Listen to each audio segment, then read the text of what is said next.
오늘 하나님의 말씀 마태복음 20장 1절로 16절 말씀이 되겠습니다. 천국은 마치 품꾼을 얻어 포도원에 들여보내려고 이른 아침에 나간 집주인과 같으니 그가 한 데나리온씩 품꾼들과 약속하여 포도원에 들여보내고 또 제3시에 나가보니 장터에 놀고 서 있는 사람들이 또 있는지라.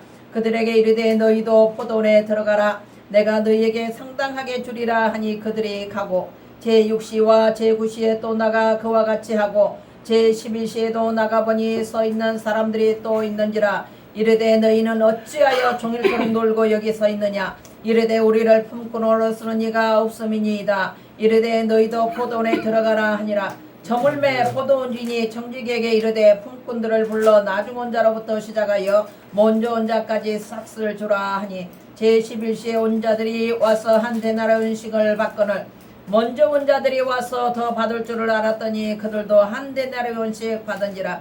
받은 후 집주인을 원망하여 이르되 나중 온 이 사람들은 1시간밖에 일하지 아니하였거늘 그들을 종일 수고하며 더위를 견딘 우리와 같게 하였나이다. 주인이 그 중에 한 사람에게 대답하여 이르되 친구여 내가 네게 잘못한 것이 없노라. 내가 나와 한 데나리온의 약속을 하지 아니하였느냐. 내 것이나 가지고 가라. 나중은 이 사람에게 너와 같이 주는 것이 내 뜻이니라. 내 것을 가지고 내 뜻대로 할 것이 아니냐. 내가 선함으로 내가 악하게 부르냐. 이와 같이 나중된 자로서 먼저 되고 먼저 된 자로서 나중되리라. 아멘.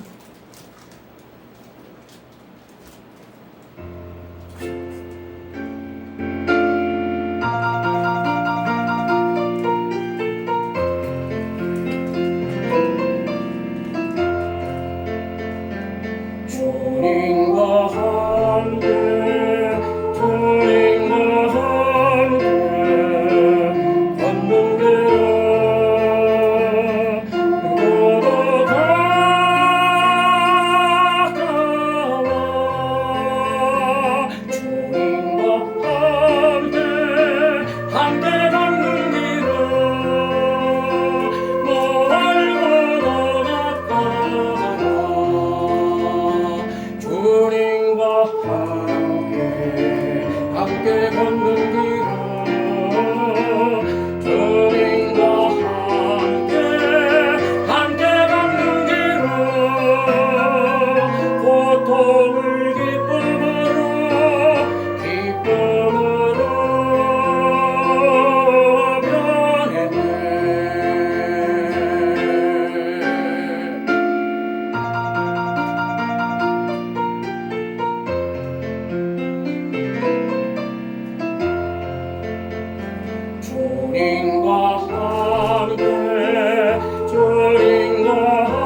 아버지 감사합니다. 오늘 귀한 생명의 말씀, 은혜의 말씀 우리에게 허락하여 주심을 감사합니다.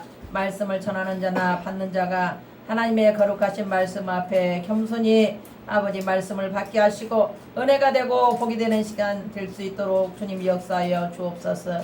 예수님의 이름으로 기도합니다. 아멘. 오늘 우리에게 주시는 하나님의 말씀의 제목은 포도원 품꾼의 비유입니다. 포도원 품꾼의 비유입니다. 여기서 언급된 품꾼들은 하나님 나라를 위해 부르심을 받은 자들입니다. 어떤 일꾼들은 일찍 부르심을 받았으며 어떤 일꾼들은 일이 끝날 시점에 부르심을 받아 일했습니다. 그러나 그들이 받은 품삯은 먼저 부르심을 받은 자나 나중에 부르심을 받은 자나 동일했습니다. 이 비유는 천국 실상들을 보여주는 비유입니다. 본문은 천국의 실상을 어떻게 묘사하고 있는지에 대하여 살펴보도록 하겠습니다. 먼저 포도원은 천국입니다. 집 주인은 하나님이시고 청지기는 그리고 품꾼들은 하나님의 성도들, 부름받은 성도들입니다. 첫 번째, 하나님 앞에서 모든 사람은 동등합니다. 이제 이른 아침에 일찍 하나님은 품꾼들을 부르셨습니다. 이른 아침 일찍이라 하면 새벽 시간을 말합니다. 이제 이들은 유대인들을 뜻하고 있습니다. 아브라함을 믿음의 조상으로 세우시고 모세, 사무엘, 구약의 선지자들을 일꾼으로 하나님은 부르셨습니다. 먼저 부르심을 받은 유대인이나 나중에 부르심을 받은 이방인이나 하나님 나라에서는 차별이 없음을 알 수가 있습니다. 구약 시대에서도 하나님의 언약 백성은 오직 유대인들에게만 국한된 것이 아니었습니다. 이방인들도 할례를 받으면 언약 백성이 될 수 있었습니다. 이것은 아브라함의 집에서 하나님께서 할례를 행하라고 하실 때 너와 내 가족과 너의 집에 있는 모든 품꾼들도 이방인들도 함께 모든 자들도 할례를 받도록 하여라 하나님의 말씀하신 것에 대해서 우리는 알 수가 있습니다. 모세를 통하여 율법을 주시고 구약 성경이 있게 한 최초의 일꾼들을 아침 일찍이 하나님은 이렇게 부르셨습니다. 유대 시간은 6시가 1시를 말합니다. 한국이 6시면 유대 시간은 1시로 시간을 계산합니다. 예수님께서도 병자를 고치실 때 유대인들만 고치신 것이 아니고 이방인들도 고쳐 주셨습니다. 마태복음 15장 21절에 가나안 여자가 귀신 들린 딸을 예수님께 데리고 와서 고침받은 사건이 있습니다. 마태복음 15장 24절에 나는 이스라엘의 집에 잃어버린 양 외에는 다른 데로 버리심을 받지 아니하였노라 그렇게 말씀하셨고 가나안 여자에게 예수님 말씀하시기를 자녀의 떡을 취하여 개들에게 던짐이 마땅하지 아니하니라 라고 말씀하셨습니다. 그럴 때 가나안 여인은 예수님께 뭐라고 말씀을 드렸습니까? 주여 올소이다마는 개들도 집 주인의 자녀들의 상에서 떨어지는 부스러기를 먹나이다 이렇게 겸손하게 예수님께 은혜를 포기하지 않고 끝까지 강구했을 때 예수님이 여자여 내 믿음이 크도다 너의 원대로 되리라 하고 예수님 말씀하셨습니다. 예수님은 또 사마리아 여인에게 우물가에서 만나 주셨습니다. 사마리아 여인은 간음을 행하며 남의 남편을 빼앗아 살았던 그 여인에게 예수님의 말씀이 들어가자 이 여인은 예배자의 삶으로 바뀌었고 전도자의 삶으로 바뀌어서 거룩한 삶을 살았던 것을 우리는 성경에서 보아서 알 수가 있습니다. 다음은 제3시1군에 대해서 말씀을 보겠습니다. 제3시는 한국 시간으로 오전 9시입니다. 마태복음 20장 3절에 또 제3시에 나가보니 장터에 놀고 서 있는 사람들이 또 있는지라 라고 했습니다. 제3시의 일꾼들은 예수님의 제자도 구성된 초대교회 일꾼들입니다. 초대교회 사도행전 시대의 일꾼들인데 이 사도행전 2장 15절 때가 제3시니 너희 생각과 같이 이 사람들이 취한 것이 아니라 라고 말씀하고 있습니다. 이 말씀은 이른비 성령을 받고 각 나라의 방언으로 복음을 전하는 사도들에게 술 취해서 방언을 한다고 조롱할 때 오전 9시는 우리가 일할 시간이라는 것을 예언적으로 언급한 것을 볼 수가 있습니다. 오늘 본문 20장 7절에 어찌하여 종일토록 놀고 섰느뇨 이렇게 하나님은 말씀하고 있습니다. 이르되 우리를 품꾼으로 쓰는 이가 없음이니이다. 이르되 너희도 포도원에 들어가라 하니라. 이렇게 하나님은 일꾼들을 포도원으로 불러 넣어 주셨습니다. 하나님께서 인간을 불러주시고 또한 구원을 베풀어 주시지 않으면 인간은 어느 누구도 자신의 구원을 위하여 아무런 일도 행할 수 없음을 말해주고 있는 성경 말씀입니다.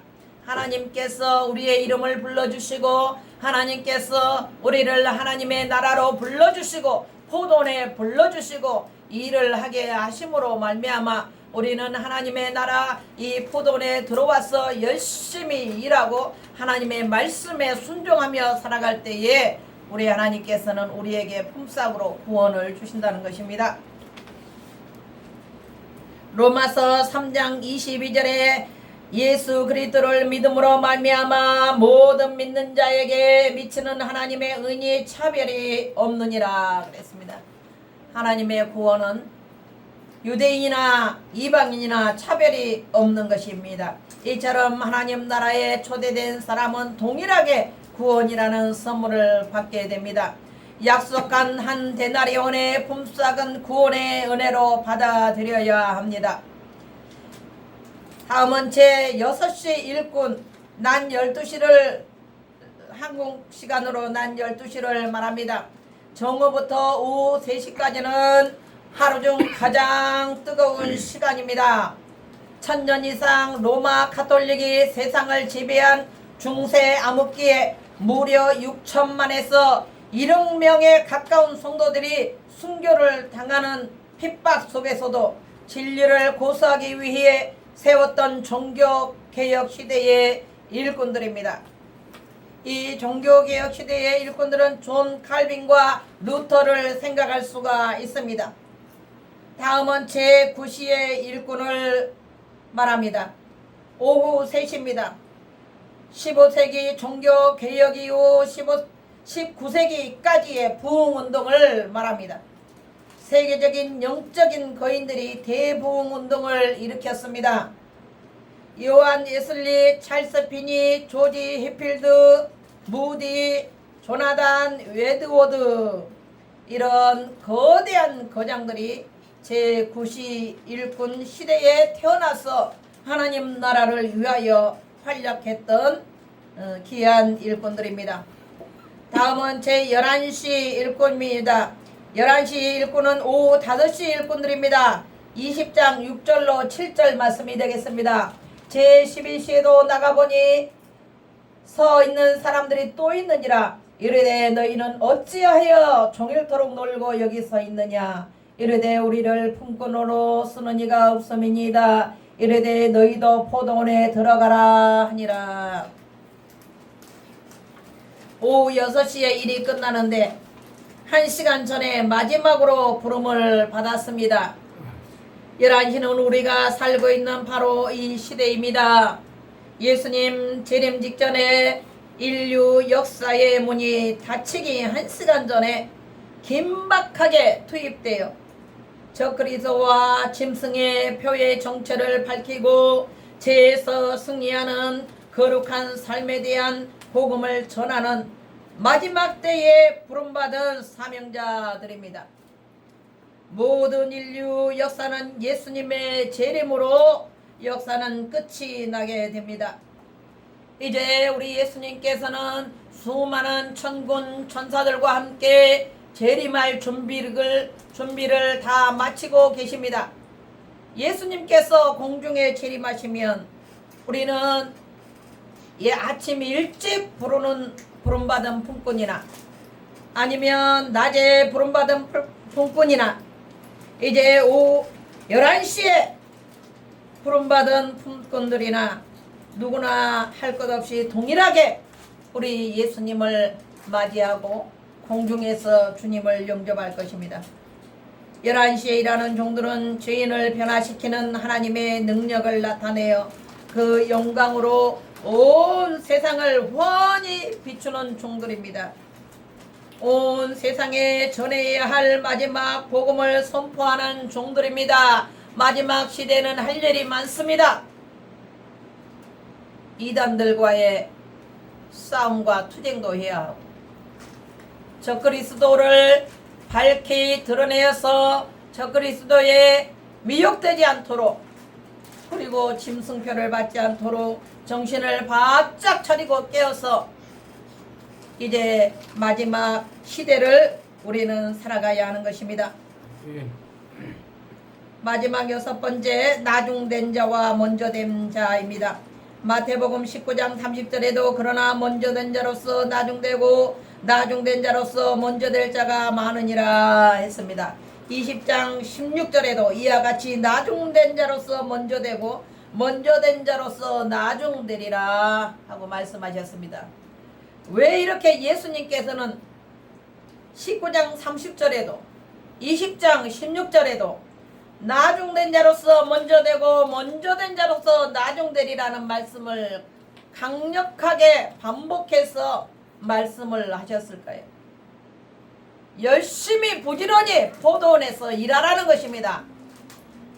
포도원에 하나님의 교회에 본받아서 주의 일을 할 때에 설렁설렁 대충대충 예배드리지 말고 힘을 다하여 전심전력으로 하나님을 섬기고 하나님의 말씀을 잘 순종하며 하나님의 뜻대로 신앙생활을 하라는 것입니다. 먼저된 자란 하나님의 선민으로 택함받고 타 민족에 앞서 복음의 진리를 먼저 들은 유대인을 가리킵니다. 나중된 자란 그보다 늦게 복음의 진리를 접한 이방인들입니다. 먼저된 자나 나중된 자나 동일하게 영생을 얻는 것은 하나님의 절대적인 주권에 의한 것이라는 것을 기억해야 합니다. 15절에 인간이 구원을 얻는다는 것은 어디까지나 인간의 공로가 아니라 예수 그리스도를 십자가에 피 흘려 죽게 하신 하나님의 사랑이라는 것입니다. 우리는 이 비유를 통해서 자랑할 만한 것이 인간적인 요소는 아무것도 없다는 것을 기억해야 합니다. 구원은 그 어떠한 인간적인 노력이 아니라 오직 하나님의 전적인 사랑과 은혜에 의해서만 부여된 것입니다. 이 같은 하나님의 은혜는 모든 사람에게 차별이 없이 주어집니다. 오늘 우리는 지금 이 순간 내가 하나님께로부터 구원을 받고 그의 일꾼이 된 것은 하나님의 은혜로 된 것임을 명심하고 기억해야 합니다. 계시록 22장 12절에 보라 내가 속히 오리니 내가 줄 상이 내게 있어 각 사람에게 그의 일한 대로 갚아주리라. 예수님 말씀하셨습니다. 아멘. 누가복음 6장 65절 내 아버지께서 오게 하여 주지 아니하시면 누구든지 내게 올 수 없다 하였노라 했습니다. 우리가 포도원에 품꾼으로 일한 것이 내 자랑할 것이 아무것도 없습니다. 내 공로가 없습니다. 내 자랑할 것이 없습니다. 우리는 겸손히 하나님께 감사하며 영광 돌리는 삶을 살도록 힘써야 합니다. 그리고 나중된 자가 먼저 되기 위하여 우리 이방인들은 나중된 자입니다. 먼저 되기 위하여 열심히 부지런히 정신 차리고 하나님의 일에 힘써 일할 때에 우리 모두가 나중된 자로서 먼저 되는 귀한 축복에 참여하시는 저와 여러분들이 되시기를 예수님의 이름으로 축원합니다. 아멘. 하나님 감사합니다. 오늘도 하나님 아버지 포도원 품꾼의 비유를 통하여 놀라운 하나님의 은혜를 경험하고 알았습니다. 하나님 저희들 나중된 자이지만 먼저 된 자가 되기 위하여 열심히 정신 차리고 부지런히 하나님을 섬기는 자가 되게 하여 주옵소서. 예수님의 이름으로 기도하옵나이다. 아멘.